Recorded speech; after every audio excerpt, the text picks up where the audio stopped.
Motorsiklong nagsilbing getaway vehicle ng mga sospek sa pagpatay kay Attorney Ling Alzate ng Abra na-recover ng PNP.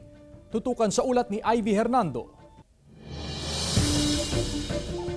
Hawak na ng pulisya ang motorsiklong nagsilbing getaway vehicle ng dalawang sospek sa pagpatay kay Attorney Maria Sanyata Liwliwa Ling Alzate sa Bangged, Abra. Ayon kay Abra Acting Police Director Colonel Froilan Lopez, nakita ng mga miyembro ng Regional Mobile Force Battalion ang motorsiklo sa masukal na bahagi ng Casamata Hill sa bayan ng Bangged. Posible umanong iniwan ito ng mga sospek sa lugar at tumakas. Una rito, nakita sa backtracking ng mga CCTV footage na mula sa crime scene ay nagtungo ang mga sospek sa bahagi ng Casamata Hill.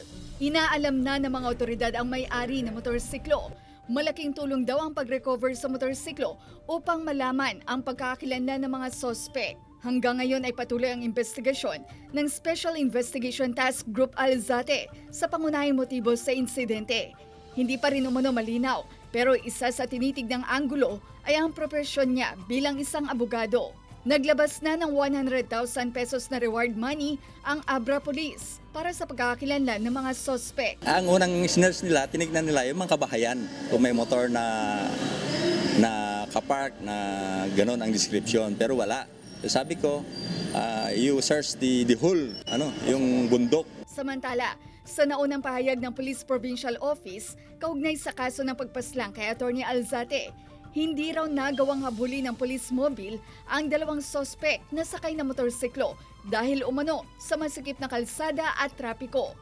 Bunsod nito, planong italaga sa bayan ng Bangged ang lahat ng motorcycle personnel ng Abra.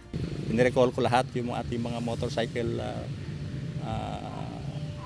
na personnel, and we plan to deploy it in Bangged, which is, I think, the most appropriate vehicle na gagamitin ng mga tropa natin dito sa Abra dahil nga medyo may maliliit pa na daan. Tiniyak ng PNP na gagawin nila ang lahat ng kanilang makakaya upang makamit ang hustisya. Ivy Hernando, 1 North Central Luzon.